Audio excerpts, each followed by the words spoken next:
सुनो रे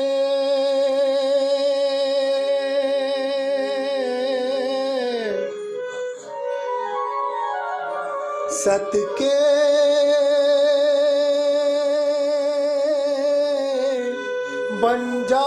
बंजारे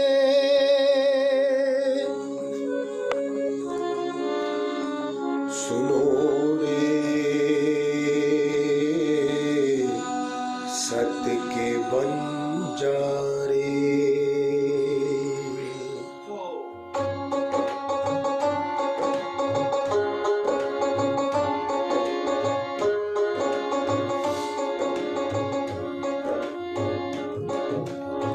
सुनो रे सत के बंजारे सुनो रे सत के बंजारे एक बात कहूँ समझाई एक बात कहूँ समझाई सुनो रे सत के बंजारे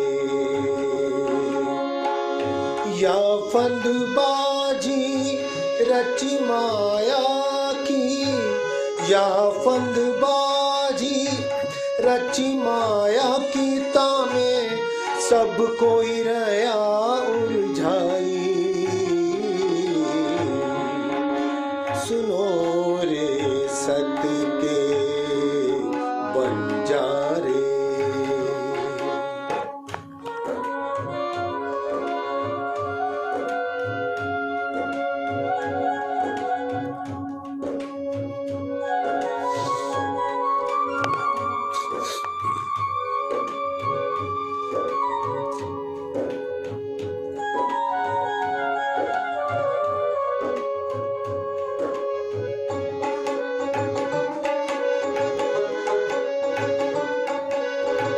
चौदह भवन लग एही अंधेरी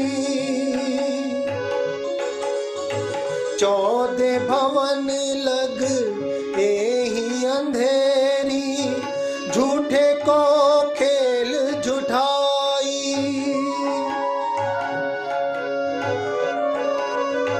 चौदह भवन लग एही अंधेरी झूठे को खेल झूठाई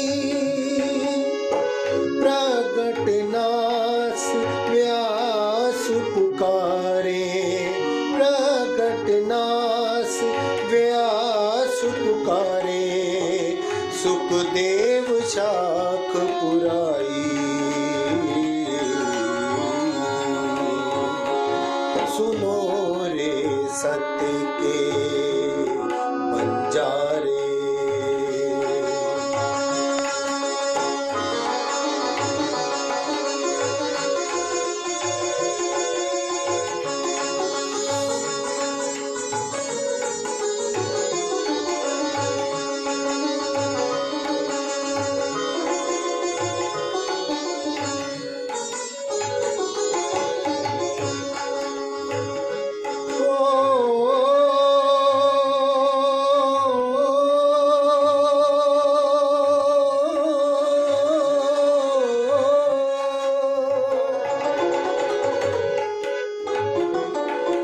अब छोड़ो रे मान गुमान ज्ञान को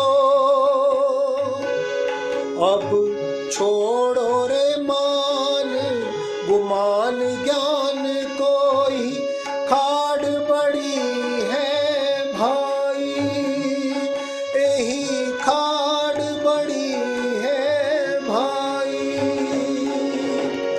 एक डारी त्यों दूजी भी डारो एक डारी तो दूजी भी डारो जलाए दो चतुराई सुनो रे सत के बंजारे सुनो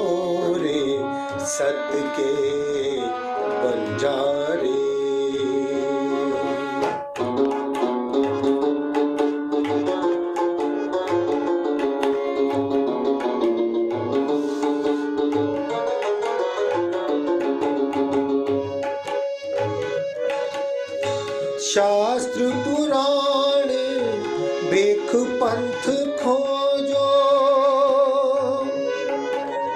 ओ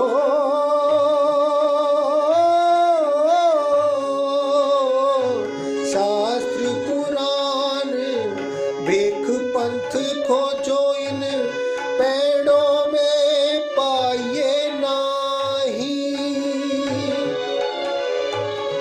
ओ इन पेड़ों में पाइए नाही। सतगुरु न्यारा रहत सकल थे, सतगुरु न्यारा रहत सकल थे। कोई एक कुली में काही, सुनो रे सत्य के बंजारे।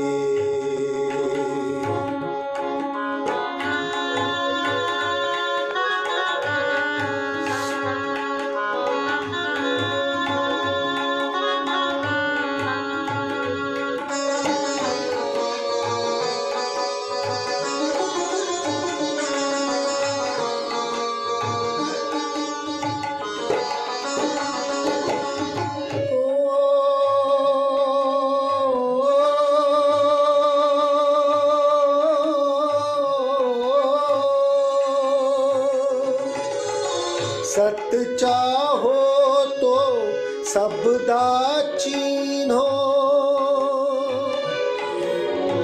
सत्य चाहो तो सबदा चीन्हो। सो आपना देवे दिखाई, जिन पाया तिन माहे समाया, जिन पाया तिन माहे समाया। राखत जोर छिपाई, सुनो रे सत्य के बंजारे।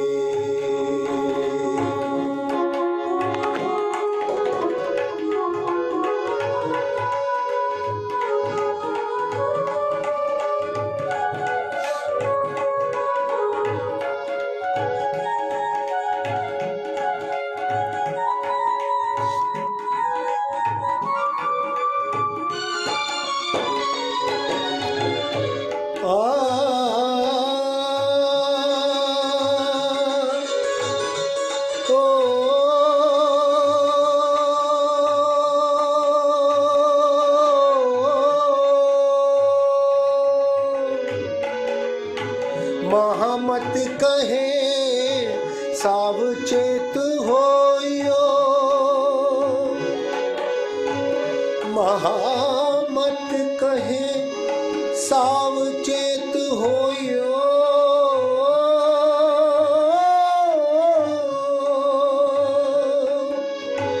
महामत कहे सावचेत होयो।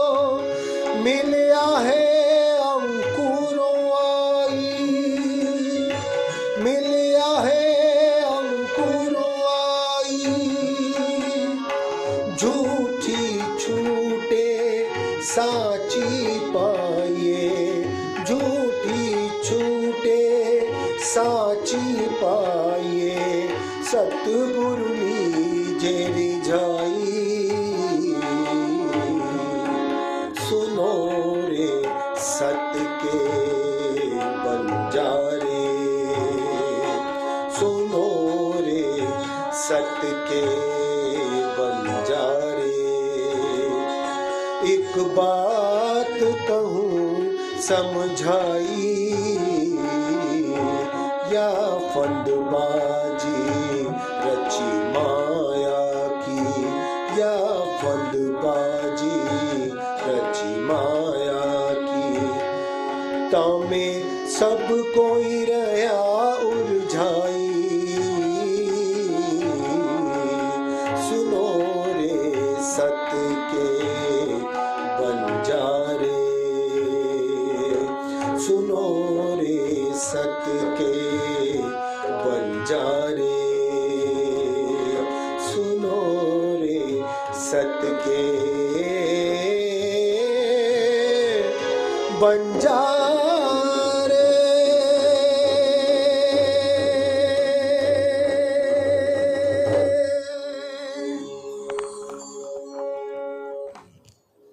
रास की लीला याद की, ना कभी चित्रण किया, ना तूने कभी सत्संग किया।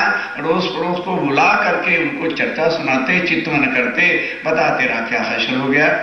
अब क्या हो गया, जब इस प्रकार की चर्चा दी बंदर में होने लगी तो एक से दूसरा, दूसरे से चौथा लोग आने लगे। कौन?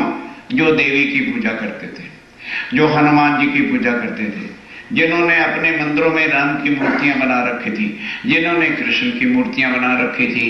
स्वामी जी का ज्ञान अलौकिक भाव सागर से परे का सुन करके अब उन लोगों ने कहा कि आज दिन तक हमने राम की पूजा की, मूर्ति की पूजा की, देवी की पूजा की, तो मूर्ति की पूजा की, हमें मिलेगा क्या? तो छोड़ करके अपने अपने मंदिरों को और पंडितों को जिनसे कथा सुनाते थे छोड़ दिया और स्वामी जी के पास आने लगे। अब क्या हुआ, एक तो दीप बंदर छोटा सा शहरी था, कोई बड़ी बड़ी लंबी चौड़ी स्टेट नहीं, और दूसरा कोई वहां साधु महात्मा आता नहीं था। जिन जिन लोगों को ज्ञान मिलता चला गया, समझ आ गई, वो पहले गुरुओं से नाता तोड़ के स्वामी जी के चरणों में आने लगे। अब ध्यान देना, अब सारे गुरुओं ने सोचा भाई कौन महात्मा साध ऐसा आ गया है कि हमारे चेले सारे हमको छोड़ करके वहां चले गए हैं। अब उनका जीवन जो था किसके आधार पर था? चेलों की भेंट पे। अब कोई उनके पास कोई जाता ही नहीं है तो भेंट कौन करे? अब घर परिवार का खाना पीना सब बंद। अब पैसा आवे तो घर वालों को खिलाएं पिलाएं, जो रोज डेली खीर खट्टे और रबड़ियां मलाइयां खाते थे वो सब हो गया बंद। अब सब लोगों, जितने पंडित विद्वान कथा सुनाने वाले थे, सब इकट्ठे हुए, कहने लगे भाई ये बुरा साधु महात्मा कोई आया है, पता नहीं इसके ज्ञान में क्या है कि हमारे सब मानने वाले चले गए वहां। भाई या तो इसको शहर से निकालो और या तुम इस दीप बंदर को छोड़ो, किसी और जगह चलो। तब सब ने सर्वसम्मति से मिलकर के फंड कलेक्ट किया कि ऐसे करो, जो यहाँ का राजा है, बादशाह है, वो फिरंगी है, ये राज करते थे क्रिश्चियन लोग, इनका राज था। तो जो उसका कोई हम प्याला दोस्त हो, खाने पीने वाला हो, उसको पैसे देकर इन साधु महात्मा की झूठी रिपोर्ट करा दो, तो फिर वो इनको शहर से निकाल देगा। तब तो भैया भले जीवित रह सकते हैं, नहीं तो अपना तो काम धंधा बंद हो गया। तब सब ने मिलकर रुपया इकट्ठा किया और एक दलाल जो राजा से झूठे मुठ्ठे काम करवा के पैसा बटोरता था उसको बुलाया, कह दिया देख भाई हमारा एक काम कर दे। कहने लगे क्या काम है? कहना यार कोई इस शहर में साधु महात्मा नया आया है, ध्यान देना, वो सब देवी देवताओं की निंदा करता है, इस वास्ते जो है राजा तेरा फ्रेंड है, हम प्याला है, तुम शाम को मिलते हो, क्लब में बैठते खाते हो, ये तू जरा सा काम कर देगा तो तेरे कहने पर तो राजा तुरंत अमल करेगा और इस साधु महात्मा को निकाल देगा। भाई आधा पैसा ले ले एडवांस और आधा देंगे हम बाद में। मैंने कहा ठीक है, आधा पैसा ले लिया। 2-4 महीने बीत गए तो उसने कहा पैसा ले लिया है। अब कहते हैं क्या राजा को शिकायत करनी है, कोई बात नहीं जाते हैं।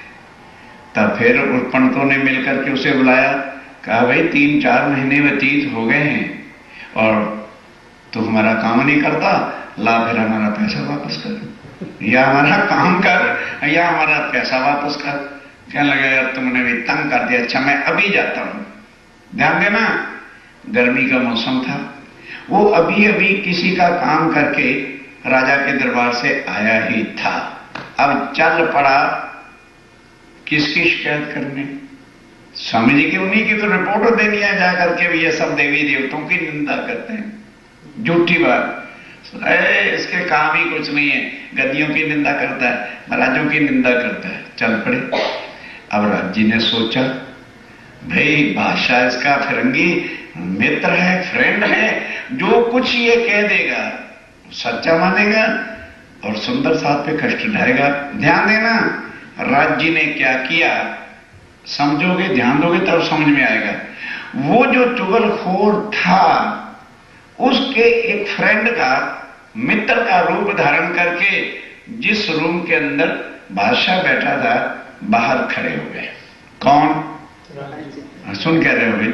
राज्य महाराज उस चुगलखोर के फ्रेंड का रूप धारण करके खड़े हो गए। अब वो गया दरबार में, तो बाहर अभी पहुंचा ही था, तो वो फ्रेंड कौन है? राज्य महाराज।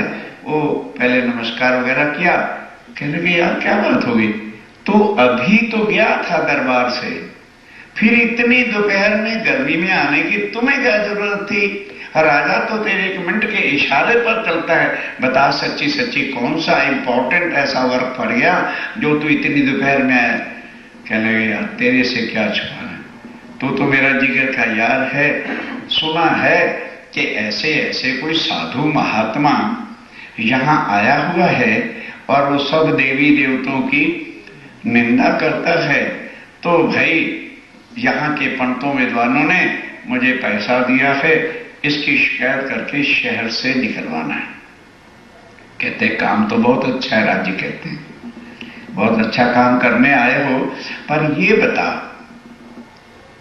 ये तेरा राजा दोस्त है, तू जो कुछ जाके अंदर अभी कह देगा वो उस पर प्रैक्टिकल अमल करेगा और साधु महात्मा को कष्ट दे करके शहर से बाहर निकाल देगा। लेकिन ये सोच, उन साधु महात्माओं का भी तो कोई यार होगा, नहीं समझे? भाई साधु महात्मा भी तो किसी के आश्रय घूमते हैं, वो भी तो किसी की शक्ति के सहारे चलते हैं। वो कौन है? कहते ये परमात्मा।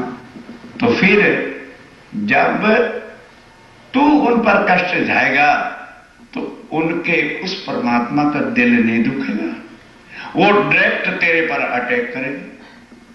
किसके साथ तेरी लड़ाई होने वाली है? परमात्मा के साथ। अगर तो भैया इतनी हिम्मत है कि तू परमात्मा से लड़ सकता है, 1 मिनट में तेरा सत्यानाश करके रख देगी।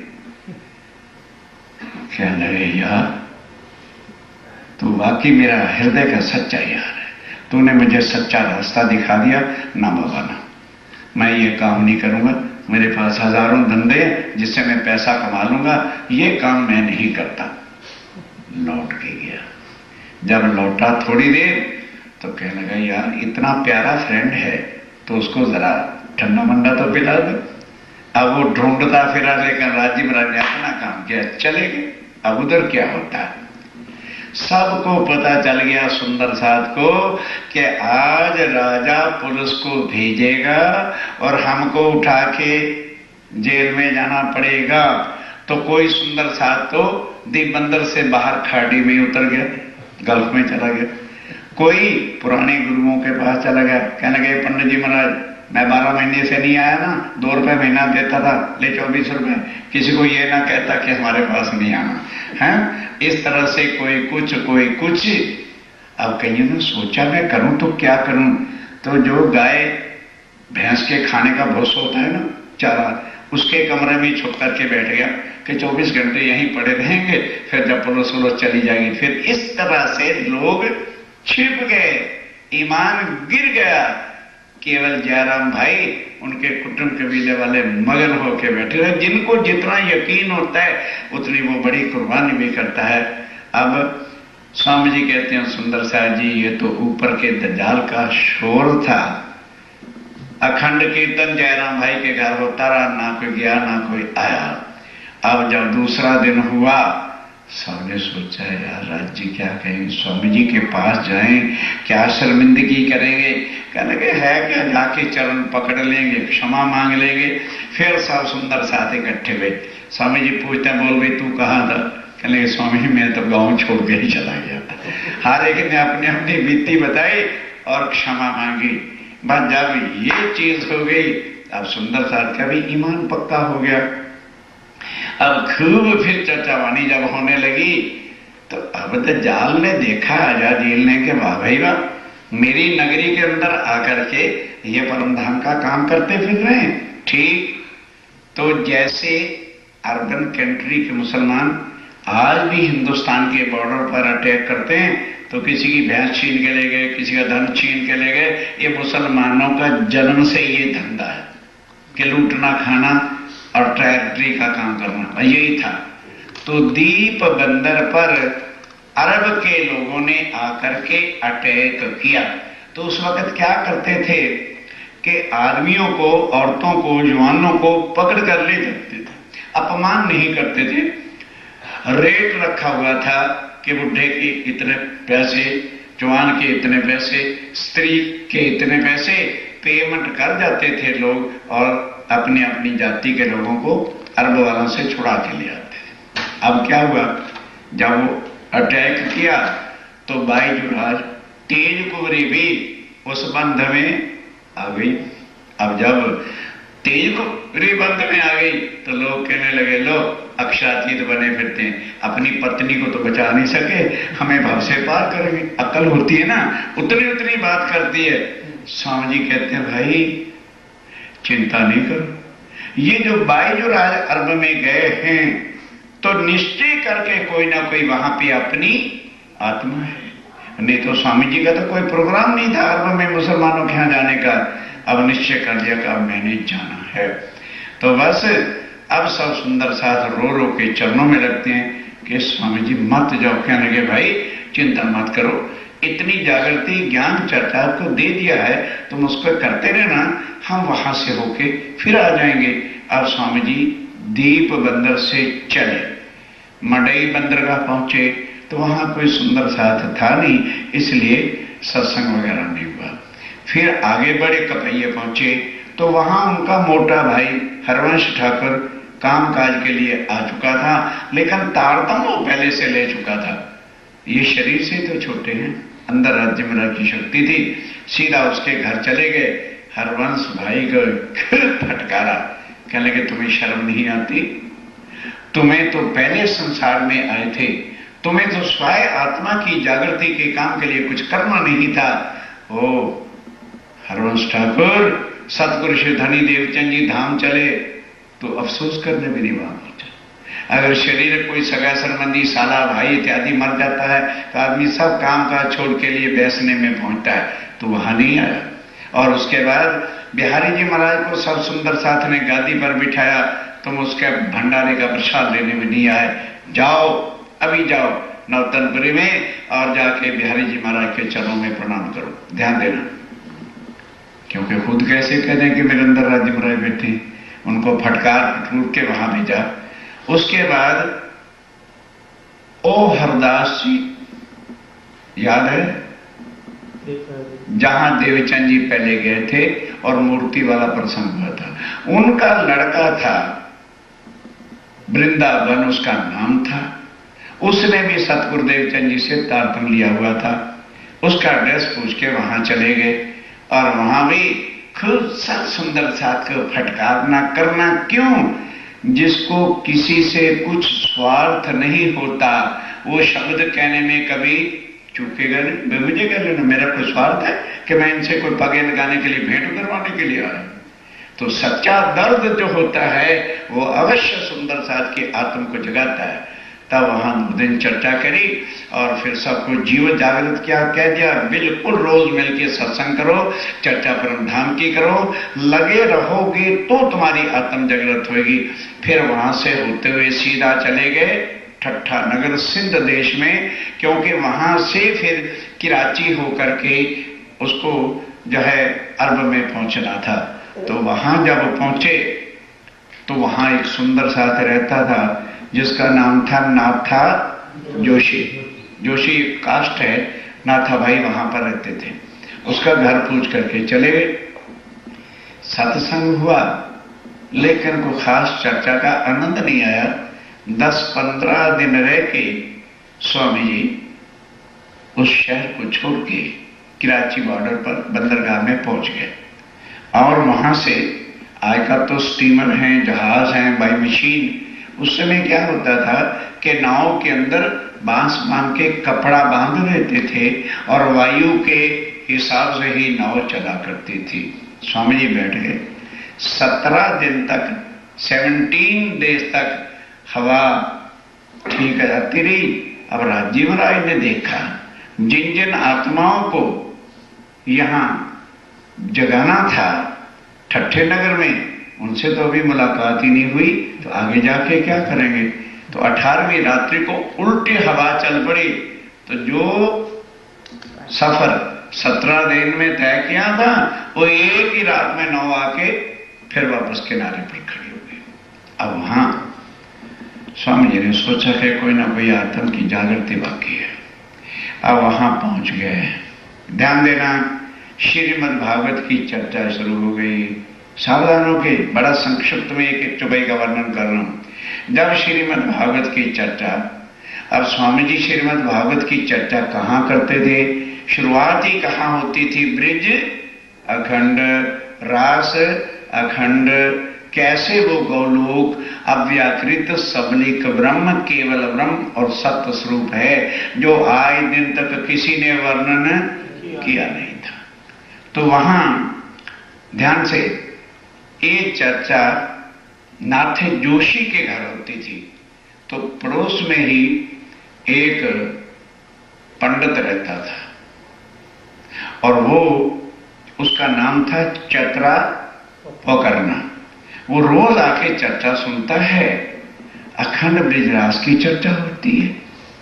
अब उधर क्या होता था, चतरा पोकरना लाल दास जी की पगार में नौकरी करता था और लाल दास जी खुद भागवत के जानकार थे और वहां बैठ के वो चर्चा किया करते थे। अब ये स्वामी जी चर्चा सुनाए, नित्य वृंदावन अखंड है, और वो चर्चा क्या सुनाते थे कि मथुरा वृंदावन है दिल्ली वाला है। तब चतरे पुकारने से रहा नहीं गया और वो लालदास को कहता है, महाराज आप इतने सालों से भागवत करते हो और राधा वल्लभी मार्ग का ये धर्म है, मंत्र है कि भजमन श्री वृंदावन कुंज बिहारी नित्य विलास, कि वो ब्रिज और रास जो है वो नित्य वृंदावन अखंड है। और तुम कहते हो ये दिल्ली वाला, ये तो 14 लोक के अंदर है और महाप्रलय में लय हो जाएगा, तो फिर वो अखंड कहां है? बोलो अखंड कहां है? अब लालदास चौंका, हैं? हे चतुरे, ये बता तूने ये चर्चा सुनी कहां से है, ये तू ज्ञान लाया कहां से है? क्या लगा सेठ जी रहने दो, ये तुम्हारे मतलब का धंधा नहीं है। तुम्हें तो नोट चाहिए, पैसा चाहिए, शाम को उठते हो, थैले भरते हो और जाके घर चले जाते हो। यहां पर ठट्ठे नगर के अंदर बहुत महान शक्तिशाली एक महापुरुष आए हैं और उनके यहां स्वयं अखंड की चर्चा के और कुछ है ही नहीं, और ये जगत तो मिथ्या है। इसके अंदर हम कितनी भी रामायणें पढ़ लें, भागवतें पढ़ लें, वेद पढ़ लें, शास्त्र पढ़ लें, क्या होने वाला है? कुछ नहीं, क्योंकि ये सब जितने ग्रंथ हैं एक भागवत को छोड़कर सब निराकार 14 लोक के अंदर का ही ज्ञान देते हैं।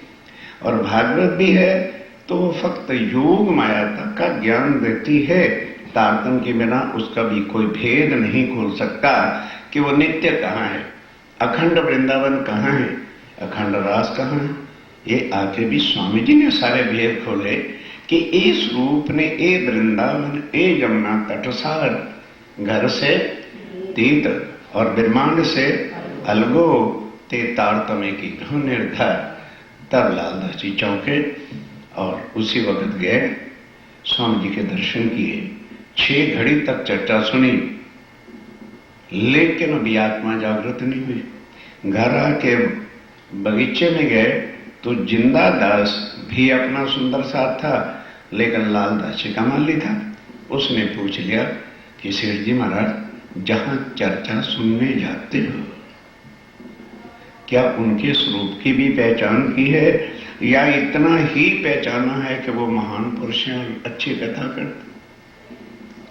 अब सेठ को बड़ी अपने आप को शर्मिंदगी आई कि मेरा नौकर जिंदादास मेरा ही नौकर चतरा को करना, और ये इतना ज्ञान रखते हैं और मैं नोट इकट्ठे कर करके नरक में जाऊंगा क्या?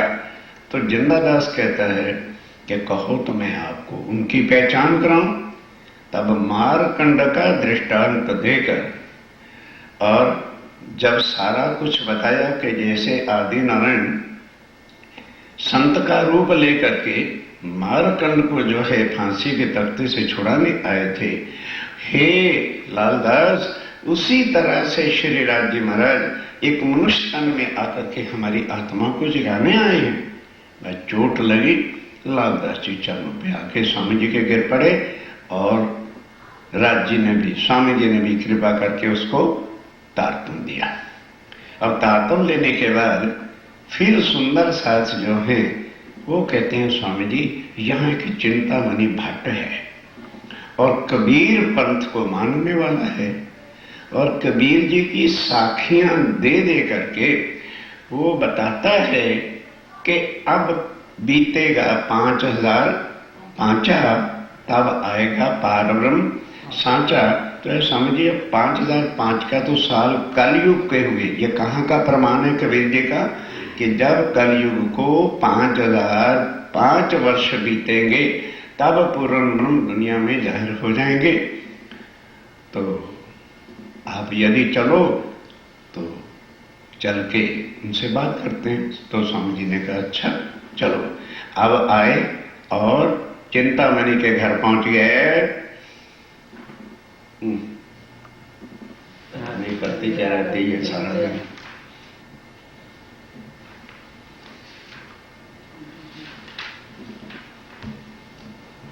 कहाँ से आए तुम, चर्चा करो हमसो।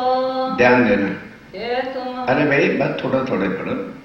चिंतामणि के घर जब स्वामी जी गए तो जो आदमी घर आता उसी को घर वाले तो पूछता जी आओ बैठो, कहाँ से आए हो? तो चिंतामणि ने स्वामी जी से पूछा, आओ महाराज बैठिए, सारे हाल चाल पूछा। तो फिर कहने कैसे आना हुआ? तो स्वामी जी के कहते हैं कि महाराज आपकी बहुत बड़ी भारी महिमा सुनी थी कि आप कबीर जी की साखियां सुनाते हैं और आगे का ज्ञान बताते हैं, तो मैं आपका ज्ञान सुनने के लिए आया हूँ। चर्चा करो हमसो। हमें चर्चा सुनाओ तुम। के तुम हमको सुनाओ। हाँ जो कछु ज्यादा आवे तुमको। तो चिंतामणि कहते महाराज क्या आप समझते हो मैं आपको पहचाना नहीं? आप भी एक महान पुरुष हैं और इसलिए अब आपने कहा है चर्चा सुनो, तो जो कुछ मेरे पास है मैं आपको सुनाता हूं, और अगर अधिक जहां तक मैं सुनाऊं उससे भी आगे का ज्ञान आपके पास हो तो आप सुनाओ। ये चिंतामणि ने कहा जो देने आए हो तो देवो। हाँ बस क्या कहता है चिंतामणि कि जी यदि कुछ लेने आए हो तो मेरे पास जो है मैं आपको देता हूँ, और अगर देने आए हो तो मैं लेने को भी तैयार हूँ। तुम सुनो हम कहे। और स्वामी जी कहते हैं अरे भाई अगर हमें कुछ आता होता तो हम आपके पास काहे को आते?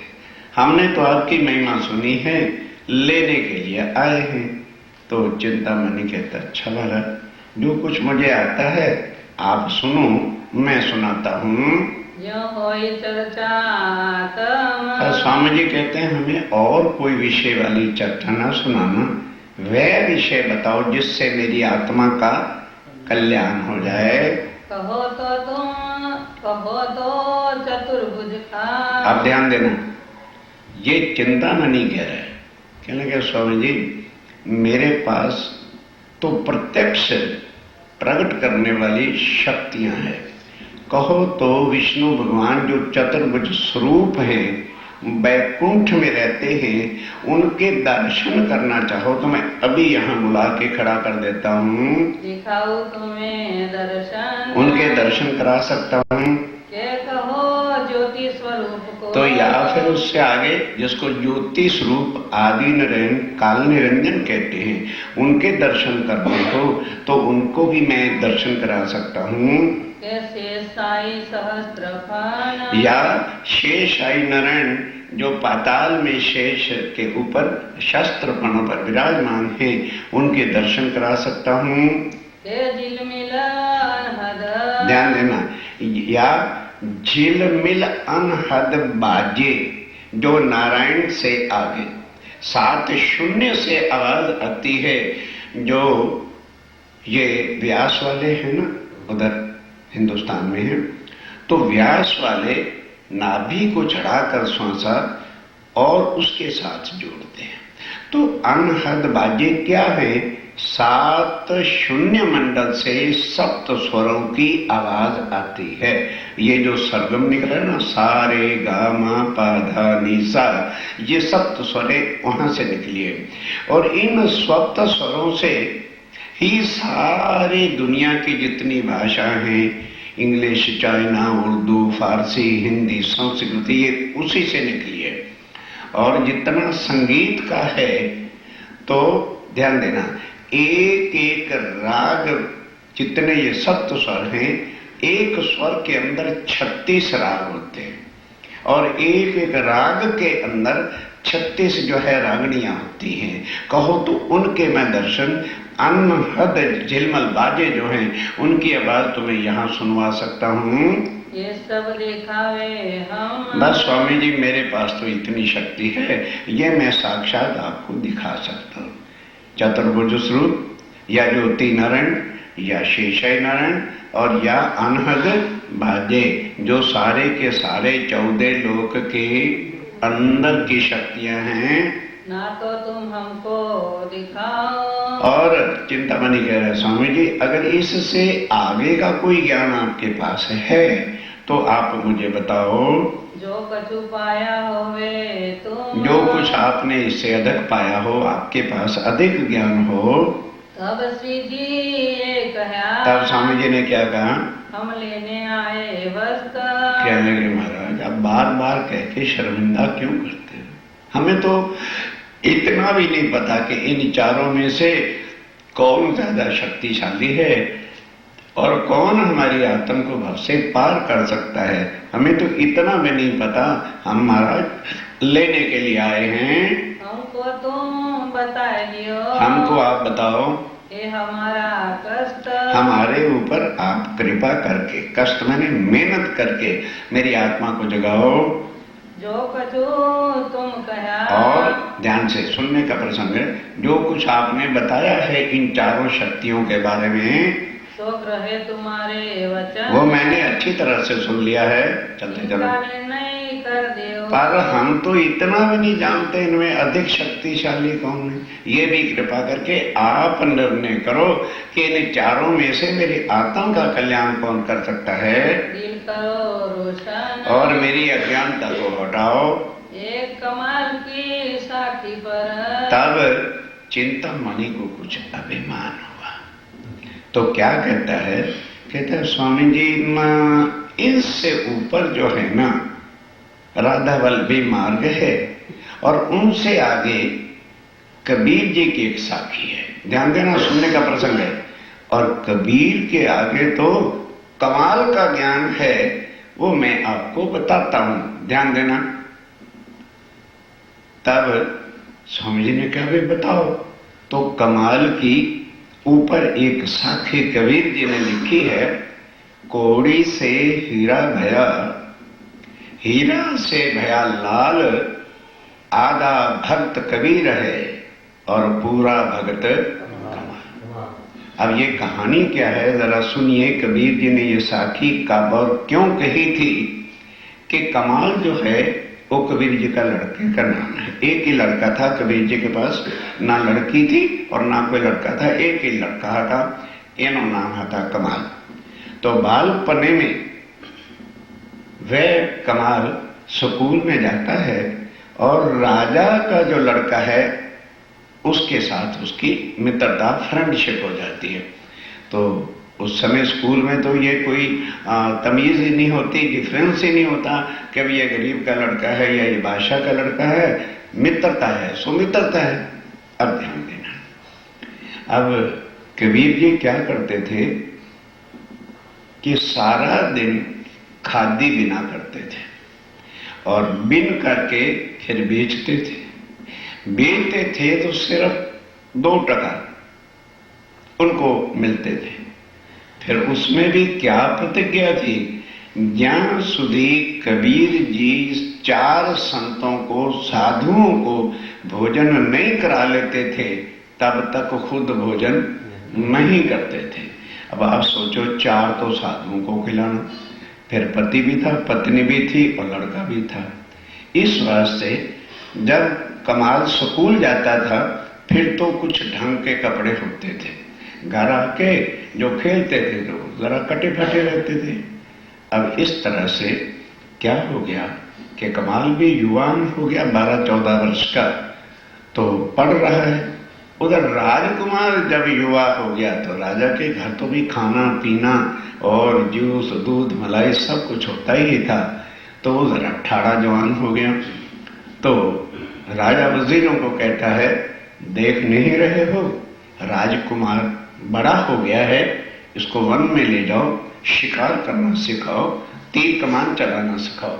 हुक्म करने की देरी थी, घोड़े तैयार हो गए और वन में जाने वाली शिकार की हंटिंग जो पोशाक होती है वो तैयार हो गई।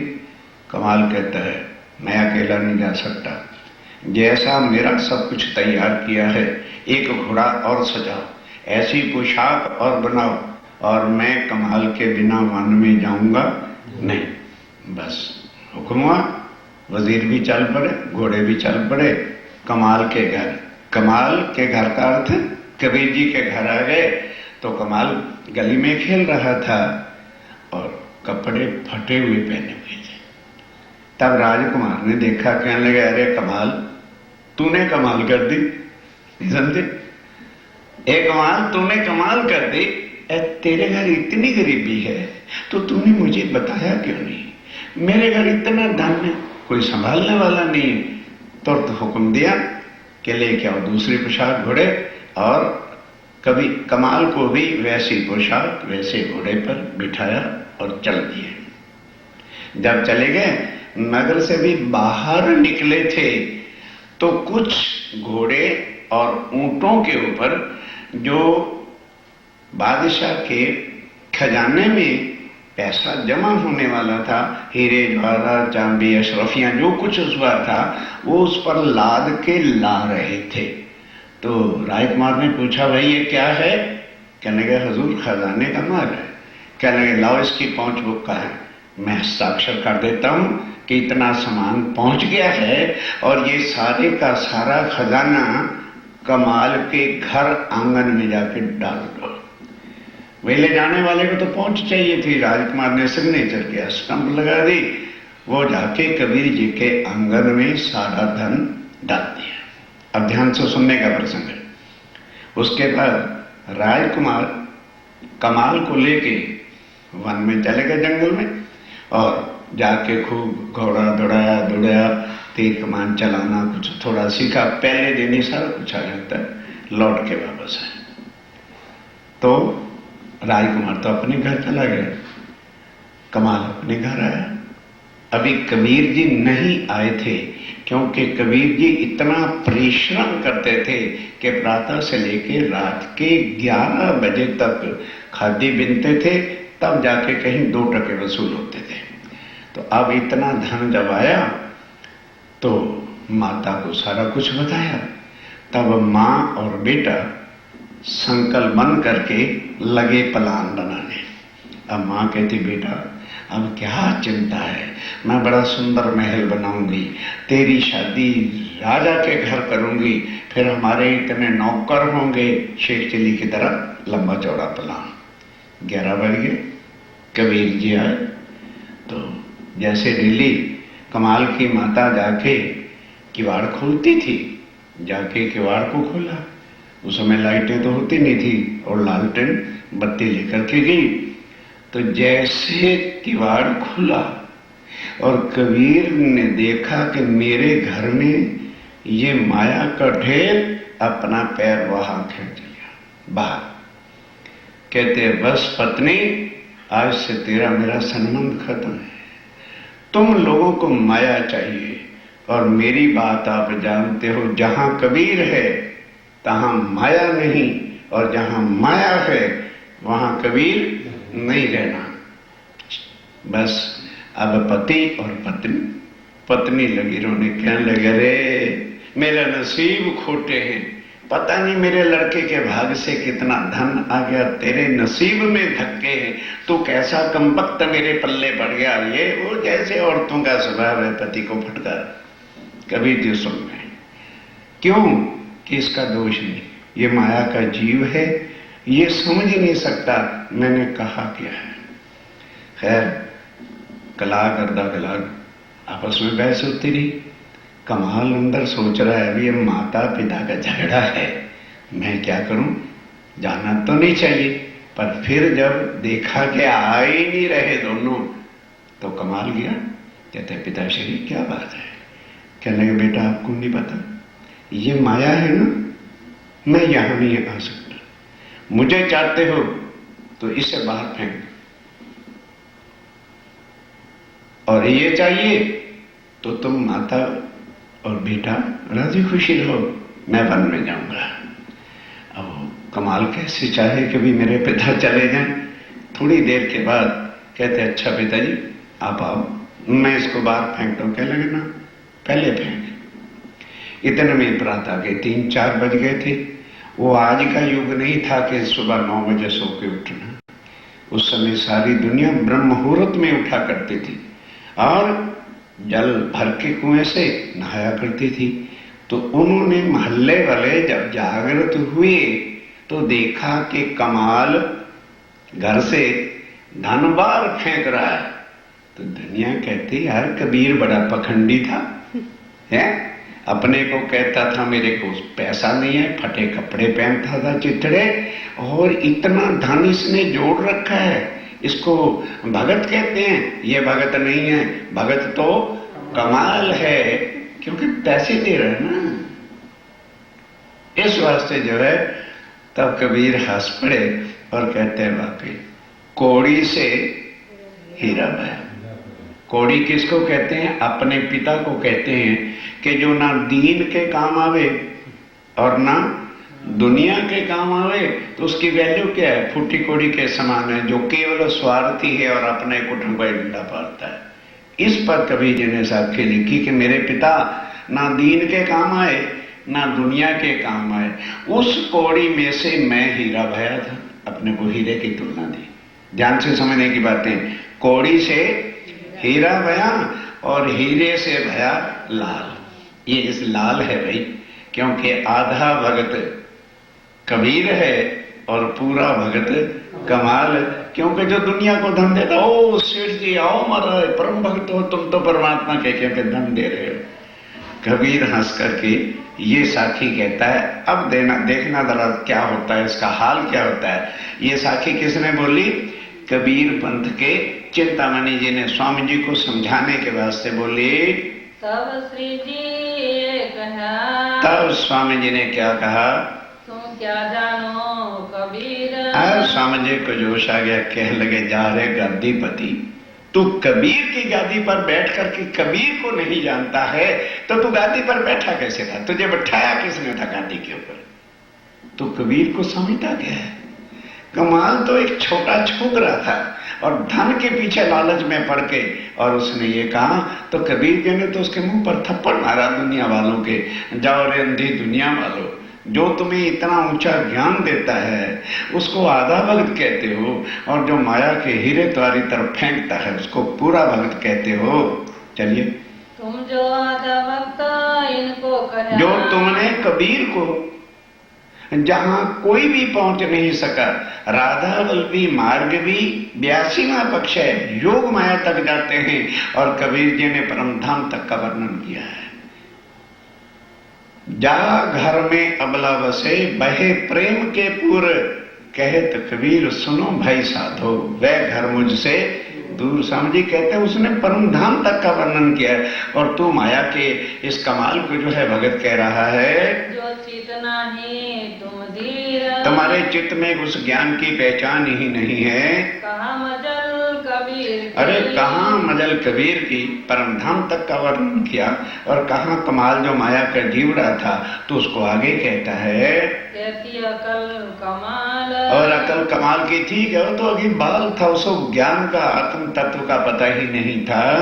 तोल देखो दोनों को, कहते हैं जरा तोल के तो देख, तोल देख कि कहाँ कबीर, कहाँ कमाल माया का जीवड़ा, इनका कैसा हाल, और इनका दोनों में क्या अंतर है, डिफरेंस है। बिन पहचाने बोलत, और बिन पहचाने तो ये पहचान ही नहीं है।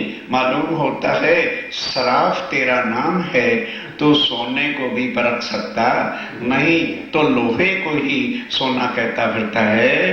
कहाँ कबीर कहाँ कमाल, कहाँ कबीर कहाँ कमाल, विचार देखो आप, विचार करके जरा देख तू। एक कबीर का किरण, कहने लगे तू कबीर की पहचान करना चाहता है, तो आ मैं तुझे पहचान कराता हूँ।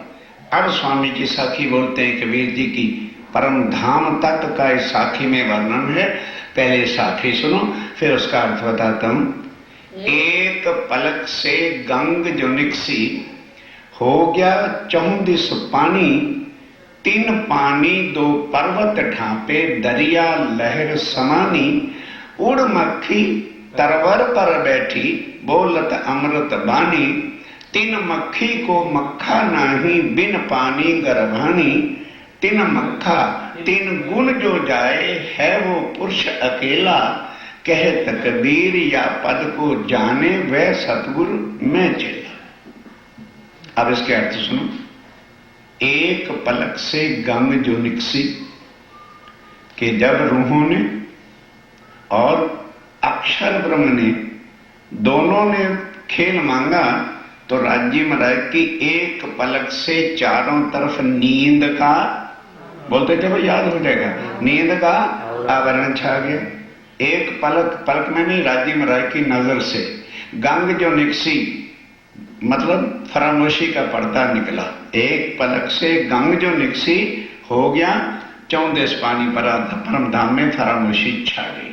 तीन पानी, उस फरामोशी के पानी ने दो पर्वत ढांपे, एक अक्षरब्रह्म और एक आनंदन। पर्वत ढांपे, दरिया लहर समानी, उससे क्या हुआ कि सारी ब्रह्म सृष्टि और अक्षर ब्रह्म की सोता कहाँ आ गई, खेल में, माया में। दरिया लहर समानी। अब उड़ मक्खी तरवर पर बैठी। मक्खी किसको कहा है, हुक्म के स्वरूप को, और तरवर किसको कहा है, ये वृक्ष रूपी तरवर पर हुक्म का स्वरूप आके बैठा, और बोलत अमृत बानी, हुक्मे वेद कतेब में लाखों लिखे निशान। उड़ मक्खी तरवर पर बैठी, बोलत अमृत बानी। वो मक्खी जो है, जिसे राज्य महाराज के हुक्म के स्वरूप को मक्खी का है, तीन मक्खी को मक्खा नहीं, जैसे यहाँ स्त्री और पुरुष मिलते हैं तो संतान होती है, वो मक्खी ऐसी है कि उसका कोई मक्खा नहीं है, लेकिन बिन पानी गर्भानी। फिर क्या हुआ, तीन पानी तीन गर्भ जो जाए, है वो पुरुष अकेला। उस हुक्म के स्वरूप से सृष्टि की रचना हुई, और पैदा क्या हो गया, ब्रह्मा विष्णु मीन, तीन बेटे पैदा हो गए बगैर पुरुष के ही। तो अब क्या कहते हैं, तीन मक्खी तीन गुण जो जाए, गुण जाए, ब्रह्मा रजोगुण तमोगुण सतोगुण, है वो पुरुष अकेला। या पद का जो अर्थ लगावे, वह सतगुरु में चेला। अब जिस वक्त उस चिंतामणि ये साखी सुनी, तो ध्यान देना, कबीर जी की दो पुस्तकें हैं, एक कबीर जी के बीचक, ध्यान दो, और एक कबीर जी की साखियां। तो बीचक के अंदर ध्यान दो, 52 साखियां हैं, और कबीर जी ने कहा है कि इन बीचक की साखियों के अर्थ पार ब्रह्म के बिना कोई खोल सकते नहीं। अब स्वामी जी ने जब ये बात कही, तो चिंतामणि चौंक उठा, कहने लगे, वो भाई मेरे चेलो, मैं तुम्हें रोज कहता था बीतेगा 5000 पांचा आएगा पार ब्रह्म सांचा। ये वही पार पुरुष है जो परे की बात कर रहा है। मेरे पास कुछ नहीं है, उठो इनके चरण पकड़ लो। जिस वक्त उसने ये कह दिया, स्वामी जी अपने सुंदर साथ को कहते रहे, भाई चल दो यहां से, चलो चलो, ये तो काम गड़बड़ हो गया। बस इतनी बात में स्वामी जी अपने जो सुंदर साथ दो साथ गए थे उनको साथ लेकर के वापस आ गए। देखो शब्द आगे चला। अब वो अपने शिष्यों पर बार बार उसे क्यों पढ़ते हो? वो कहता है देखो ये वही बात आ गई है। अब स्वामी जी तो उठ के चले गए। चिंतामणि ढूंढत फिरे, ध्यान दो, ध्यान से अब आगे ढूंढ लो कहां पर। अब चिंतामणि को बड़ी आग लग गई। भाई ना तो मैंने पूछा कि हे साध महात्मा आप ठहरे कहाँ हुए, एड्रेस तो पूछा ही नहीं, इसलिए उनके पीछे पीछे स्वामी जी तो पहुंच गए। कहाँ? नाथा जोशी के यहाँ ठहरे हुए थे, उनके घर चले गए। ये बेचारा गली रात को ही बैठा नहीं फिर घर में, पूछता फिर रहा है, अरे भाई यहाँ एक साथ महात्मा आए हुए, वो कहाँ ठहरे हैं, कहाँ है? अब रात को लोग सो गए, क्या पता चले। तो फिर सोचने लगा कि यहाँ कल्लू मिश्र एक और कोई था ज्ञान सुनाने वाला, शायद उसके यहाँ हो। तो ढूंढते ढूंढते वहां भी चले गए। क्यों कि स्वामी जी को किसी ने कह दिया कि स्वामी जी को कल्लू मिश्र भी है, वो भी ज्ञान सुनाता है। वहां एक बार गए थे तो वो क्या सुनाया करे, सुबह उठ के 2 गिलास पानी पीना चाहिए, फिर उसके बाद सैर करना चाहिए। वो स्वास्थ्य के बारे में बताता था आसन, और कुछ आत्म तत्व का ज्ञान नहीं देता था। तो वहां फिर बात ही स्वामी जी ने क्या करनी थी। तो ये चिंतामणि उसके घर पहुंचा और पूछने लगा, क्या मिश्र साहब कोई यहाँ साध महात्मा आए थे? क्या लगे भाई आए तो थे, हमारे साथ कोई सत्संग वार्ता नहीं हुई, वो नाथा जोशी के घर ठहरा हुआ है। तब उससे उसको पता चला कि स्वामी जी नाथा जोशी के घर हैं, तो चल के वहां आया। चलते चलो, कहाँ साथ सब बैठे थे। तो अब वहां क्या आया, तो सब सुंदर साथ स्वामी जी के चरणों में बैठे थे। प्रातः का समय था और चर्चा हो रही थी। चिंतामणि कदमों इनका, अब आकर के चिंतामणि ने चरणों में शीश झुकाया। साथ संगी सब अपने अपने जो जितने उसके चेले थे, शिष्य थे, उनको भी साथ ले आया था। चर्चा लगे सुनने, अब बैठ के वो चर्चा सुनने लगे। सौना गई भली बात सो। अब स्वामी जी ने देखा कि चिंतामणि गया है, बस उसको देखते साथ अपना चैप्टर बदला और कहा कि भाई आज दुनिया अज्ञानता में क्यों फंसी हुई है, क्योंकि उनके जो महाराज हैं, अगुए हैं, वो अज्ञानी हैं और केवल उनको अपनी मान मर्यादा में डूबे हुए हैं, उनको स्वयं कुछ आता नहीं है। इसलिए बेड़ा गर्क उन्होंने सारी जनता का कर रखा है। महाराज बनने का हर मतलब जिस तरह से मान गुमान तोड़ना होता है, इस विषय पर खूब उन्होंने चर्चा की। अब चिंतामणि को ठोकर लगी कि भाई ये तो मेरे ऊपर सारी बात है कि मैं कुछ जानता तो था नहीं कबीर जी को। तो अब इसके बाद क्या होता है, एकांत मोह सो खंडनी भली बात सो। खूब खंडनी स्वामी जी ने की। देखत साथ सबन, और सब उसके चेले भी बीच में देख रहे थे, पर समझा कोई नहीं कि किसको कह रहे हैं। सब चिंता मना छाने कहा। बस अब ध्यान के साथ अब चिंतामणि उठा, चर्चा खत्म हो गई। स्वामी जी के चरणों में आके शीश झुकाया, कहने लगे स्वामी जी मैं आपके चरणों में तो आ गया हूं, आपने तो कुछ दिन रह के चले जाना है, मैंने तो अपने चेलों के बीच ही रहना है। मुझे जो कुछ कह लो, पर चेलों में मेरी थोड़ी इज्जत रख लो, शर्म राख्यो बीच मोमी। मेरी शर्म रख लो कुछ। अगर मैंने तो यही घर रहना, मैंने छोड़ के कहाँ जाऊंगा, इस वास्ते कुछ मेरा लिहाज शर्म लाज रख लेना। एकांत मोह सो कहो। एकांत जो कुछ कहना है उधेड़ो, मैं अपने पाप स्वीकार करने को तैयार हूं, पर आपकी शरण में आया हूं, कुछ तो लाज रख लेना।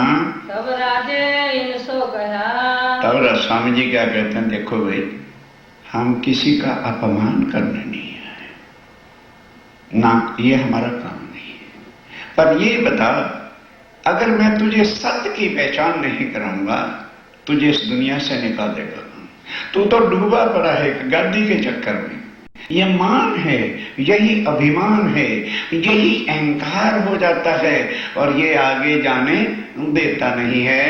तुम्हारी क्यों न राखे शरम। तो भाई हम तेरी महंताई को, तेरी शर्म को, लिहाज को कोई वो नहीं करेंगे, बिल्कुल इज्जत के साथ तुम्हें सब कुछ समझाएंगे। तुमको जो हम कहेंगे। और ध्यान देना, कहते मैं जो तुमको समझाऊंगा भी, भले कितने आदमी बैठे होंगे, एक तू जानेगा या हम जानेंगे, किसी को पता नहीं चलना कि कैसे समझा रहे हैं। ये सब गए अपने घरों। अब ध्यान देना सुंदर साथ जी, एक एक आत्म को जगाने के लिए श्री राज्य महाराज को कितने कष्ट उठाने पड़ते हैं। अब सारे चले गए, रात को राज्य को आवेश आया और एक किरंतन उतरा, सुनो रे सत के वंजारे, एक बात कहूं समझाए, आटी आन के आटी लगाई, सो भी उल्टियां दे उल्टाई। फिर सब कुछ बताया कि प्रगट व्यास नाश होगा, सुख देवे साख बुरा, कि इस संसार में जो भी उत्पन्न हुआ है उसका महाप्रलय में नाश है, चाहे वो देवी है, देवता है, आदि नारायण है, त्रैगुण है और सारी सृष्टि है, ये नाशवान है, जिसकी साक्षी सुखदेव जी ने चाहिए। अब सत चाहो तो शब्दा चीनो, कहते हैं शरीरों को मत देखो, अगर उस सच्चिदानंद के स्वरूप की अवलोकन करनी है तो संतों की वाणी को देखो और फिर छोड़ो रे मान गुमान ज्ञान को। एक खड्ड बड़ी है भाई, जो इस खड्ड में पड़ गया, गादी पर बैठ गया, वो उस जन्म तो भाव से पार हो ही नहीं सकता, उसका जीवन नष्ट हो गया। क्योंकि ये सबसे बड़ा गुमान अहंकार है। जहां अहंकार है वहां धनी नहीं, जहां धनी है वहां गुमान आ ही नहीं सकता। छोड़े रे मान गुमान को, एक खड्ड बड़ी है भाई, और मन में दिए बिना हाथ ना आवे, सत की बड़ी ठकुर है कि अगर जब तक अपना मन चित्त बुद्ध तो लीन नहीं कर देगा, उस सच्चिदानंद के स्वरूप की पहचान नहीं हो सकती।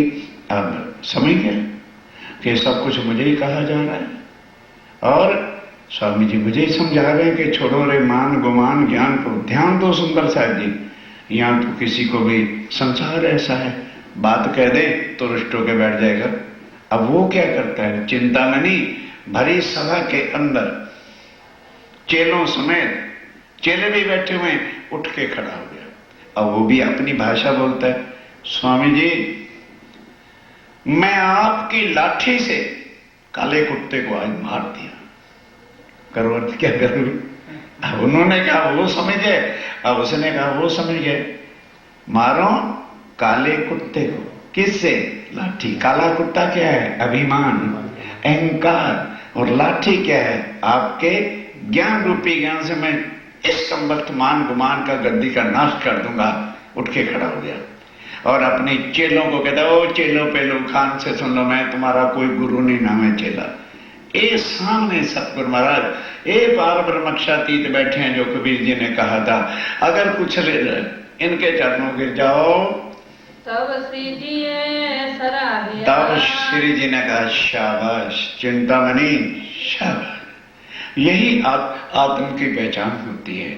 उसको वो बुरे नहीं लगते, वो समझते हैं भाई इनको क्या जरूरत है, मेरे को ऐसे कटु वचन कहते हैं, ये मेरी आत्म को धो के निर्मल करना चाहते हैं।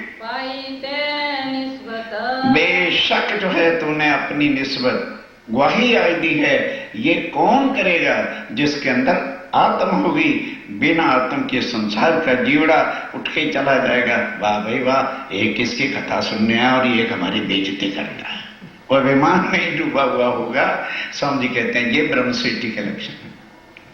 उसको चोट लगेगी, सोचेगी भाई इसको क्या लेना देना, हमें इस तरह से ठंडोलता है, बार बार कहता है। क्यों कहता है? कहा श्री तब इनको, तब जो है वो चरणों पे गिर पड़ा। तब स्वामी जी ने उसको क्या कहा? तारतम दिया, राज्य से संबंध जोड़ा, और उस एक ने नहीं तारतम लिया, जितने उसके चेले थे उन्होंने भी तारतम ले लिया। परहेज कराया चार बात का। अब ध्यान देना यहाँ पर, अब क्योंकि वो दरिया के किनारे था सिंध ठट्ठा नगर, आज भी देखो कि जितनी मछली का प्रयोग बॉम्बे, कलकत्ता, बेंगलोर, मद्रास आदि में है, क्योंकि जिस तरह से अपने यहाँ ग्रीन वेजिटेबल होते हैं, तो अपन तो हर चीज ग्रीन, भाई वेजिटेबल से खाओ अच्छा रहेगा, ये होगा वो होगा, वो मछली के बिना चलते ही नहीं, क्योंकि वहां दरिया के होने के कारण से इतनी हरी सब्जी तो मिलती नहीं, तो उन्होंने चावल खाने हैं तो किससे, मछली चावल, सब्जी बनानी है तो मछली चावल, इस तरह से मछली का ज्यादा प्रयोग था। अब स्वामी जी ने सोचा कि ये मीट खाते रहेंगे तो कभी भी आत्मा जागृत होगी नहीं, परहेज कराया चार वस्तु का। स्वामी जी ने कहा देखो, तब तारतम देते हैं, चार वस्तुओं का आज से तुमने प्रतिज्ञा लेनी है कि इनका सेवन नहीं करेंगे। यदि तारतम लेकर के भी ये चार चीजों का सेवन होगा या एक का भी होगा तो कभी भी आत्मा जागृत नहीं होगी। एक हराम कहा मांस को, एक हराम कहा मांस को। अब साइंटिफिकली ले लो भाई, क्यों छोड़े, क्योंकि साइंस का युग है, क्योंकि मछली का या किसी भी पशु का या किसी का भी होगा तो जानवर का रक्त अंदर जब जाएगा तो हमारी बुद्धि भी वैसी हो जाएगी। अर्थात कोई भी चीज ऐसी मत खाओ जो हमारी बुद्धि पर जो है डिफेक्ट लावे।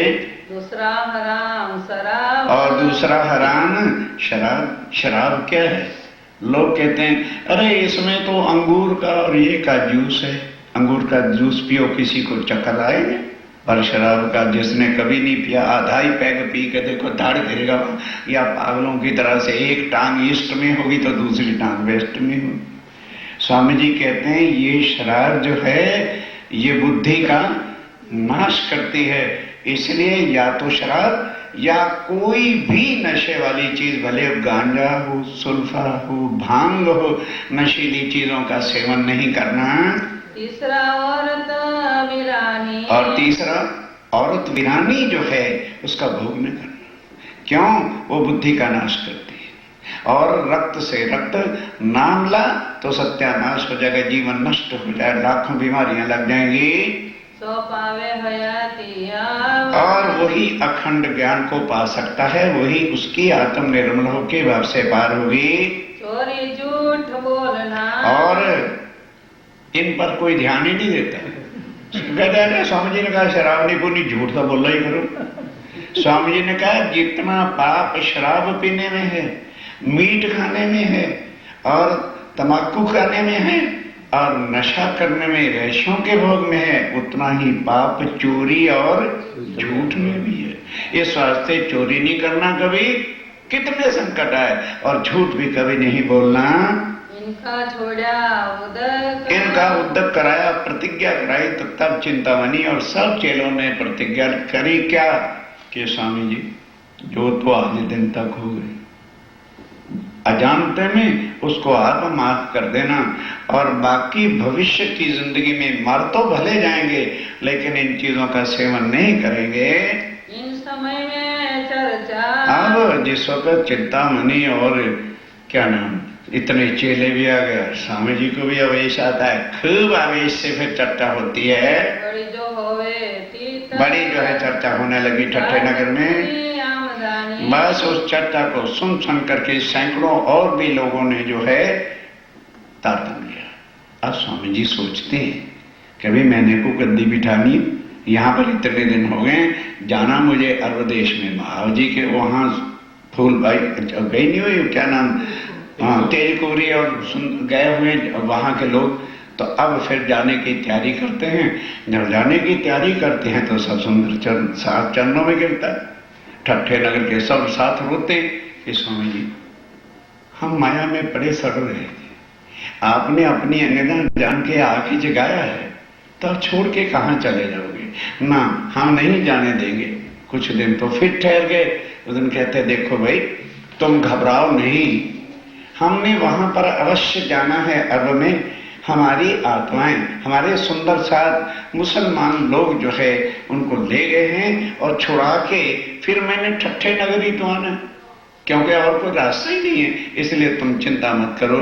तब जो है अब स्वामी जी कराची के रास्ते आगे जाएंगे। तो कराची को पहले लाठी बंदरगाह कहते थे, वहां से फिर नाव में बैठे और अब नाव बराबर चली जा रही है, क्योंकि काम जो ठट्ठे नगर का था वो पूरा हो गया।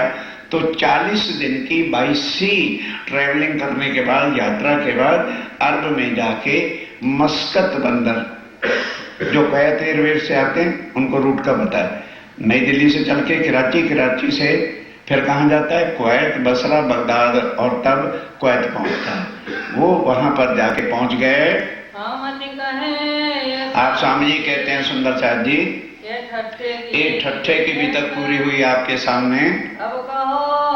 अब मस्कत बंदर जो अरब कंट्रीज के अंदर है, जो आज्ञा है, जो राज्य मराय का हुक्म था, चल पड़े। मस्कत बंदर आके पहुंच गए। अब ध्यान देना, नाव से उतरे, कोई वाकफ परिचय तो था नहीं, तो सामने जैसे बस स्टैंड या रेलवे स्टैंड या एयरपोर्ट होते हैं तो दुकानें होती है। तो महावजी भाई वो भी ठाकुर जाति का था, उसकी दुकान थी।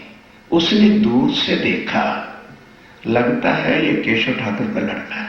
अभी उसे क्या पता कौन है हमने, अभी उस सांसारिक जान पहचान से महावजी भाई आया और स्वामी जी का स्वागत करके अपनी दुकान पर बिठा। भाई शौक के बाद तो चेयर वगैरह या तख्ती होता है, उस पर बिठाया।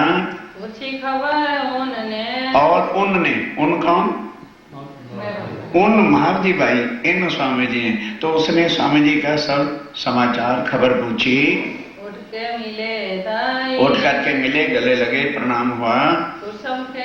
पूछने लगे, तब जो है सब हाल चाल कुशल पूछने लगे। भले आप पहुंचे आए। तब जो है कहने लगे, अच्छा वही लोहाना जाति के लोग पकड़े गए हैं, बहुत अच्छा हो गया, कोई चिंता वाली बात नहीं है। स्वामी जी की शरीर जाति का नाम क्या था, लोहाना। रामचंद्र वंश जी के जो है वंश से ये लोहाना जाति, ठाकुर जाति आती है।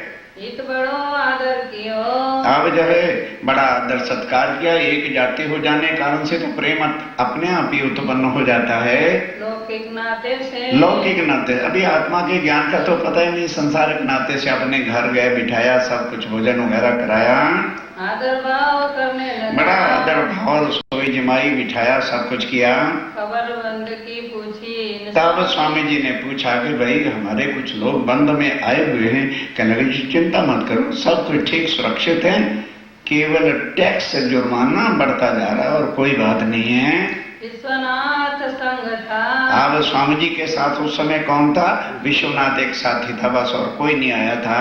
श्री भाई जी की दई खबर। तब विश्वनाथ कहता है स्वामी जी मैं जाता हूँ और बाईजुराज जहां होंगे मैं मिलके खबर लेके आता हूँ।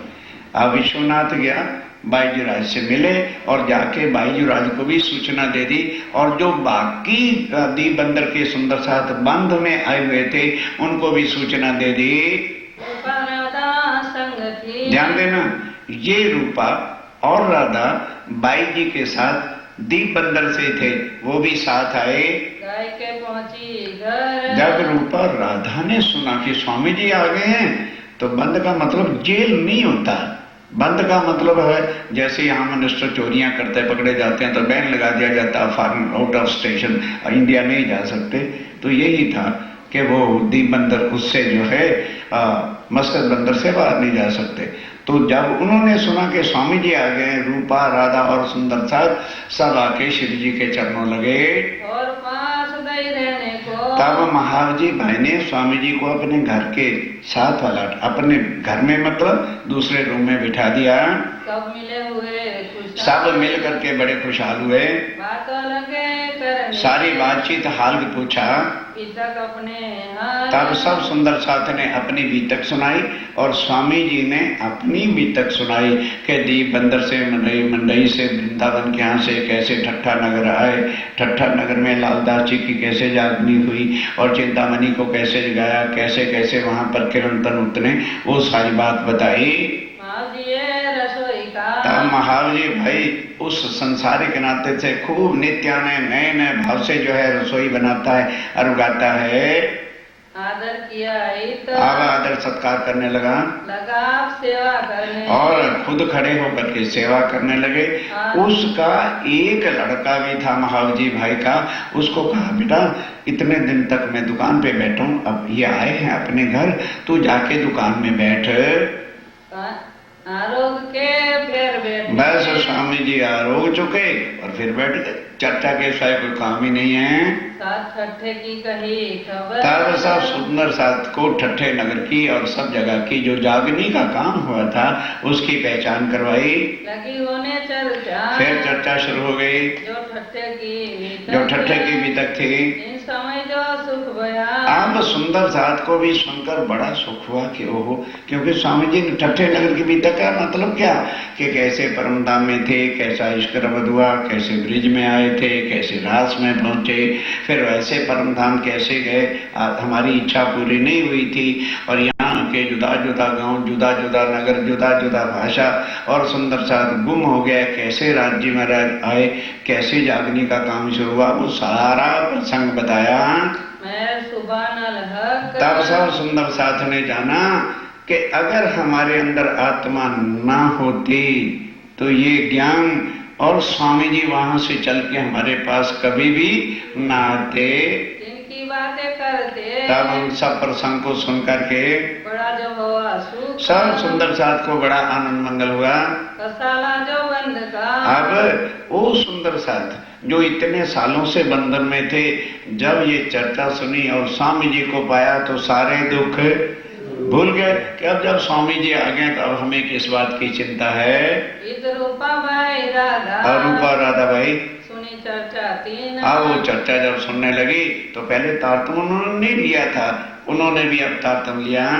राज की तरफ हो तब माया की तरफ से ध्यान छूट के बस जीवन में निश्चय ही कर लिया कि बस अब भाई की सेवा के बिना और हमने कहीं जाना ही नहीं है। रोशन हुआ मन जो है जागृत हो गया।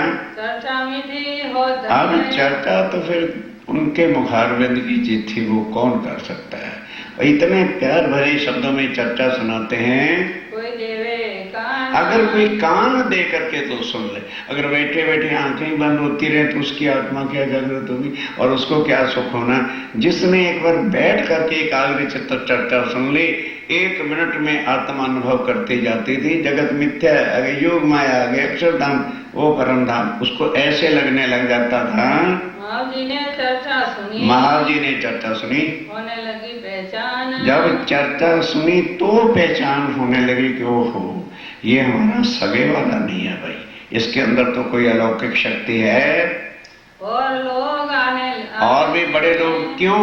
एक तो वो अरब का देश, एक वहां कोई साधु संत हिंदू जाता ही नहीं था, एक तो पहुंच गए स्वामी जी, और एक चर्चा भी भावसागर से पाराखंड की जब होने लगी तो वो लोग कहाँ जाते थे? देवी के मंदिर में। वो लोग कहाँ जाते थे? रामायण सुनते थे। वो लोग कहाँ जाते थे? भागवत सुनते थे, जो हिंदुओं के पुराने ग्रंथ थे। और वो समझाने वालों को भी दर्द नहीं था, उनको तो केवल कथा सुनाना, पैसे लेने और जय कन्हैया लाल, बस। उनको क्या दर्द है? उनको तो पता है कि एक रामायण का पाठ करेंगे इतना मिल जाना, एक भागवत का पाठ सप्ताह करेंगे 65 लाख मिल जाना। उनको क्या दर्द के किसी की आत्मा जागृत हो या कहीं भी जाए। और स्वामी जी को पैसे का दर्द नहीं था, उनको दर्द था कि मेरी भूली हुई आत्माएं जो हैं संसार से निकल करके निज घर को चले। लगी बातें चलने। अब ध्यान देना, जब सारे मुट्ठी भर तो हिंदू ही वहां रहते थे, वो अपने राम की कथा को छोड़ के, कृष्ण की कथा छोड़ के, पहले जो पंडित जो पैसे लेके पाठ करते थे उनको छोड़ छाड़ के सब स्वामी जी के चरणों में आके ज्ञान सुनने लगे। अब उनके पास कोई जाता नहीं तो हलवा खीर रोज मिलती नहीं, कहां से मिलेगी? जब को आता ही नहीं मंदिर में और आके सामान सामग्री देता नहीं तो कहां से खाएंगे? तो महीना 2 महीने तो उन्होंने जैसे तैसे करके जो बैलेंस बोनस था खा लिया। अब है कुछ नहीं, सबने कहा भाई मरे, ये साधु महात्मा कहाँ से आ गया? सर्वसंति से सबने मिलकर, रामायण वालों ने भी, भागवत वालों ने भी, और जो कथा सुनाने वाले देवीत्यों की या कोई सत्यनारायण की कथा सुनाने वाले थे वो सब इकट्ठे हुए। कहने लगे भाई बोलो अब क्या करना? जब तक ये साधु महात्मा यहाँ रहेगा तो हमारे पास तो कोई अब आता नहीं, इसको शहर से निकालो। स्वामी जी जहां जाते हैं कोई नहीं टिकने देता, बाजार झूठ का है, वो सत्य लेकर के आए, कौन ये उसको खरीदेगा? अब कहने लगे यार निकालने का प्रोग्राम तो मुश्किल होगा, चलो चल के हम उनसे लड़ाई करते हैं, वो ज्ञान सुनाएंगे, हम प्रश्न करेंगे और लड़ाई करेंगे, अपमान करेंगे उनका और निकाल देंगे। अब सारे मिलके आए लड़ने के लिए। अब स्वामी जी चर्चा कर रहे थे, उन्होंने कहा पहले बैठ के सुन लो, कोई अटपटी बात करेंगे तो फिर हम सवाल करेंगे और लड़ पड़ेंगे। अब जब बैठे तो वो ज्ञान स्वामी जी की अखंड वाणी जब सुनी तो सारे शर्मिंदे कहने गए रे भला हो गया कि पहले हम अपन लड़ने पड़े, ये तो अलौकिक ज्ञान सुनाते हैं। और कई पंडित भी जिनको थोड़ी पहचान हो गई स्वामी जी के चरणों में आके तारतम ले लिया। तब स्वामी जी को वहां कीर्तन आते हैं, रेहू दुनिया बावरी खोवत जन्म द्वार, मदमाती माया की इच्छा की सुनुक नहीं पुकार। फिर कीर्तन उतरा, हो महामती तो दुनिया को क्या पुकार है और ये तेरी बात नहीं सुनेंगे। इन सबको माया चाहिए, इन सबको मान चाहिए, इन सबको गुमान चाहिए। तुझे लगा गृह धाम का ताप, तुझे निज घर का एक बुखार चढ़ा हुआ है कि कब मेरी आत्माएं जागृत हों और कब घर जाएं। लेकिन ये सौदा यहाँ किसी को नहीं चाहिए, इनको माया चाहिए, इनको मान चाहिए, इनको अभिमान चाहिए। बता तेरे साथ ये क्या मिलेगी? इन चर्चा होते भया। अब ध्यान देना, जब एक विकर्ण 4 इकट्ठे उतरे, इसकी चर्चा होते हुए महावजी भाई की आत्म जागृत हो गई। भाई महावजी का हित काम, उनका क्या काम हुआ? चर्चा मीठी लगी, चर्चा उनको अब मीठी लगने लगी। चलते चलो, दाखिल हुआ निज धाम। तब उसने तारतम ले लिया। वो भी कहते और भी बहुत सारे सुंदर साधु थे वहां पर जिनके लिए ज्ञान जाने का कारण बना था। भाई जयराज तेजपुरी कहते कारण बना, लेकिन जो और भी आत्माएं थी जिनके कारण स्वामी जी का आना हुआ था, सबने तारतम ले लिया। आज की चर्चा बिना, और राज्य की चर्चा के बिना उनको चैन ही नहीं आता। सुबह शाम चर्चा होती है, सब आ जाते हैं। एक दिन चर्चा मिले। अब क्या हुआ कि एक दिन चर्चा के अंदर देखा कि महावजी भाई को कुछ अभिमान है कि हम इसके घर ठहरे हैं, ये अपने अभिमान की बात करता है। अरे क्या है, हमारे ही घर तो राज्य महाराज आके बैठे, हम ही तो सेवा करते हैं। मैं कह दिया क्या हम करते हैं? स्वामी जी को जो चढ़ा गुस्सा, फटकारा उसे चर्चा के अंदर, खूब फटकारा। उनको किस बात की जरूरत थी? काहे क्या डरना था? डरता वही है जिसको स्वार्थ होता है। उनको काहे का स्वार्थ? वो तो देने के लिए आए थे, उनको किस बात का डर था? तो महावजी भाई समझ गया कि मेरी सभा में मेरी बेइज्जती कर रहे। एक इनको नई नई चादरें बिछा के दे, एक इनके लिए हम मीठे मीठे पकवान बनाए, रोज नया नया खर्चा करें और भरी सभा में हमारी बेइज्जती कर दी। नहीं सुननी मैंने इनकी चर्चा। लड़के को कहता है, लड़के अपने बेटे को, यार आए हुए हैं, अब क्या करें, घर आए हैं तो रोटी देनी पड़ेगी, तू इनकी सेवा सुवा देख लेना, मैं दुकान पे जाता हूँ। ठीक, मावजी भाई दुकान पे चले गए और घर में ही आए उठ के, भैया जाऊं मैं करना, और दुकान पे सो गए। शाम को हुई चर्चा, महाजी भाई है नहीं। स्वामी जी ने कहा भाई महाजी कहना है, लड़के ने बोला कि वो पता नहीं किस बात पे रुष्ट है और आज दुकान पे ही सो रहे। कहने लगे अच्छा। स्वामी जी ने कहा जबराइल जरा इसे सोते के कार्य हड्डी पसली तोड़ इसकी। जबराइल गया, उसको कोई कुंडा संकल खोलने की तो जरूरत नहीं, अंदर जाके यूं सो रहा है, प्रैक्टिकली थप्पड़ मारा। जब थप्पड़ पड़ा डर गया, भूत भूत। सपने में थप्पड़ पड़ जाए तो क्या कहेगा, देखा लाइट जलाई, कोई आदमी नहीं कुछ नहीं, तो ये तो देखा कि कभी जोर का निशान पड़ा। अब अगर ठिकाने के ओहो भूत नहीं, इस धनी ने ही मैं सम्मुख मोड़ने के लिए मुझे थप्पड़ मार के दिया। उसी वक्त उठा, अंदर से ताला खोला, बाहर से ताला लगाया। 3 बजे 2:30 बजे का समय था। जिस रूम में स्वामी जी सो रहे थे, पांव पकड़ के रोने लगा, रोए के कदमों रो के चरणों लगा। अपनी कही वितक। तब स्वामी जी कहते हैं कौन है भाई, अभी तो 2:30-3 बजे का समय। कहते हैं ठीक है, एक तो थप्पड़ मार मार जगाते हो और ऊपर से पूछते हो कौन है। मैं ही महाजी भाई आपके चरणों में हूँ। मैं खंडनी सुन के साफ बोल दिया। तो जब आत्म पहचान लेते कहते हे धनी माफ कर देना, मैंने आपने खंडनी कर दी थी ना, वो मेरे से सहन नहीं हुई, मैं रूठ करके चला गया था, पर आप रूठने कहाँ देते हो। आपने थप्पड़ मार के चरणों में बुला लिया, बस अब मेरी आत्म को जगा दो। धनी मुझे माफ कर देना, मैं एक पापी जीवड़ा था, अभिमान अहंकार कर बैठा। मैं तो कच्चा था, मैं अभी कच्चा था, मेरा ईमान पक्का नहीं था, इसलिए मैं रूठ गया। आपसे रूठ के जाना कहाँ था। ना पहचाना परवरदिगार। मैंने शरीर के नाते से आपको समझा, ना जाना परवरदिगार। नहीं जाना था कि आपके अंदर मेरे राज्य की शक्ति बैठी है। यहाँ से चर्चा में बस फिर यहाँ से चर्चा के अंदर धीरे धीरे धीरे महाव जी की आत्म जागृत होने लगी। अब वो काम पे जाते नहीं, दुकान पे। लड़के कहते तू जान, तेरा दुकान जाने, मैं नहीं अब जाऊंगा। तब घर वाले भी लड़ने लगे, अच्छा तुमने इनको घर बिठा रखा है, दुकान में वो नहीं करते हो, कमाओगे खाओगे नहीं तो कहा हमें भूखे मारोगे। तो पत्नी को कहता है तो कल की मरती आज मर जा, मैं इनके चरणों को छोड़ के अब नहीं जा सकता। लड़कों को कहते हैं वो रखी तुम्हारी दुकान, वो रखा तेरा धन, ना मैं लेता ना मैं देता, स्वामी जी को मैं नहीं छोड़ सकता। ये तो लश्कर दजाल का। हाँ, स्वामी जी कहते हैं ये कौन है, मेरी पत्नी मेरे बच्चे, ये सब दज्जाल का लश्कर है, यही तुम्हें राज्य की राह से जुदा करता है। करने लगा शोर। और स्वामी जी कहते हैं यही शोर है संसार का।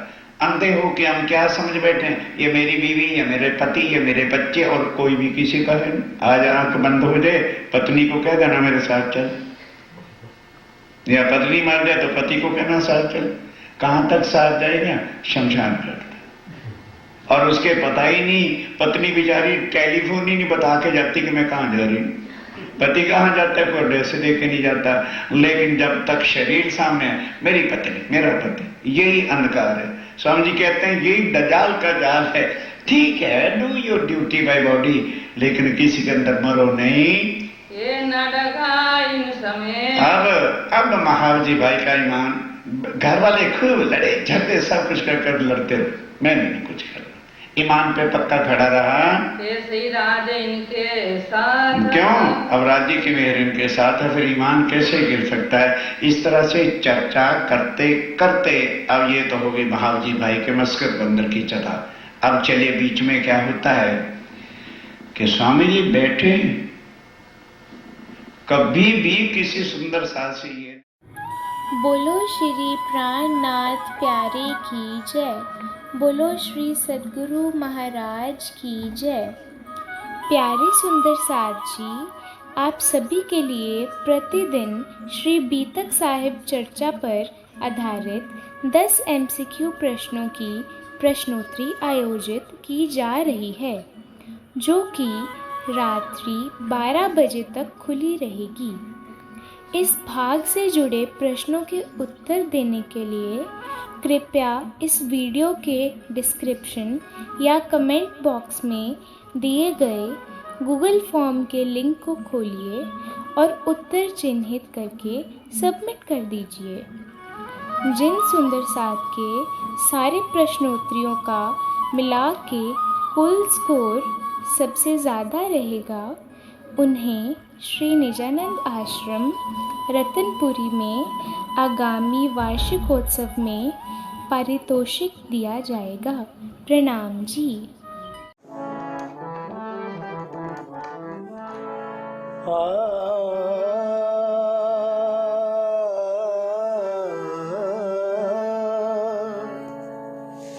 पिया जी धनी जी तुम हो तैसी कीजियो, मैं अर्ज करूं मेरे पिया जी। हम जैसी तुम जिन करो, मेरा तलफ तलफ जाए जीव जी। तुम हो तैसी कीजियो, जीवड़ा तो जीवे नहीं क्यों, मिटे दिल की प्यास जी। तुम बिना किन सो कहूँ पिया, तुम हो मेरी आस जी। तुम हो मेरी आस जी, तुम हो तैसी कीजियो। आस बिरानी तो कहूँ पिया, जो कोई दूसरा होए जी। सब विध पिया जी सामरथ, दिन रैन जात रोए रोए जी। दिन रैन जात रोए रोए जी। तुम हो तैसी कीजियो, जन्म अंधी जो मैं हुती सो क्यों, देखूं नीके कार जी। जब तुम आप दिखाओगे तब देखूंगी नैन नजर जी। देखूंगी नैन नजर जी। तुम हो तैसी कीजियो। ए पुकार पिया जी मेरी सुन के, अब ढील करो पिया जीन जी। पल पल खबर जो लीजियो, इति अर्ज करूं दुल्हीन जी। अर्ज करूं दुल्हीन जी। तुम हो तैसी कीजियो। एति अर्ज मैं तो करूं पिया, बीच पड़ी अंतराय जी। सो अंतर आड़ा टाल के दुल्हा, लीजो कंठ लगाए जी। लीजो कंठ लगाए जी। तुम हो तैसी कीजियो। कंठ सो कंठ लगाए के पिया, कीजे हास विलास जी। वारणे जाए श्री राखो चरणों के पास जी, राखो चरणों के पास जी, तुम हो तैसी कीजिए। तुम दुल्हा मैं दुल्हनी पिया, और न जानूं बात जी, इश्क सो सेवा करूं पिया, सब अंगों साक्षात जी, सब अंगों साक्षात जी, तुम हो तैसी कीजियो।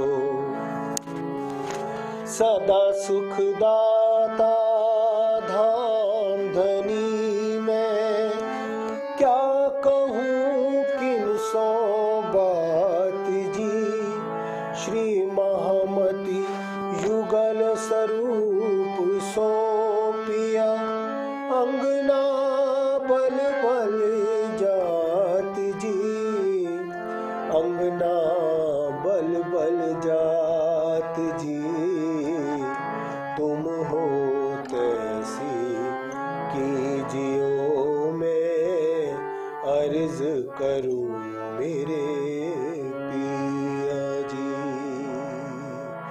बोलो श्री प्राणनाथ प्यारे की जय, बोलो श्री सतगुरु महाराज